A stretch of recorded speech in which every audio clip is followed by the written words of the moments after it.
ரொம்பவே தூரத்துல ஒரு காட்டுல ரொம்ப நீளமான ஒரு மரம் இருந்தது.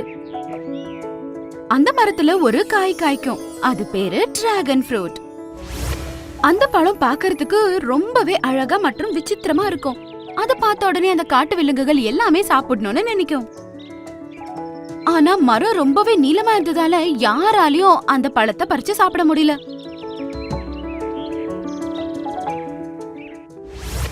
ஒரு நாள் காட்டுக்கு ஒரு ஜிராஃபி வருது. அதுக்கு பாவம் ரொம்பவே பசிக்குது. ரொம்பவே தேடின பிறகு அதுக்கு கொஞ்ச தூரத்திலே டிராகன் ஃப்ரூட் இருக்க அந்த மரம் தெரியுது. அப்புறம் அது அந்த மரத்துக்கிட்ட ஓடி போகுது.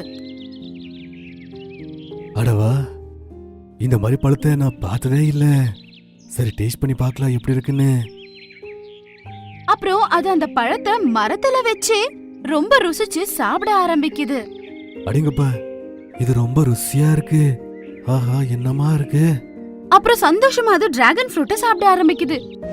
ஒரு 3 பழத்தை சாப்பிட்ட பிறகு அது பசியே அடங்கிடுது. அப்ப அது பாக்குது, அது கிட்ட யானை, குரங்கு, கரடி, மானு மற்றும் காட்டு பூனை வருது. ஒட்டகச்சிவிங்க, நாங்க பாத்துக்கிட்டே இருந்தோம், நீ டிராகன் ஃப்ரூட்டை சாப்பிட்ட. அதுல என்ன இருக்கு? அது சாப்பிட்டா தப்பா?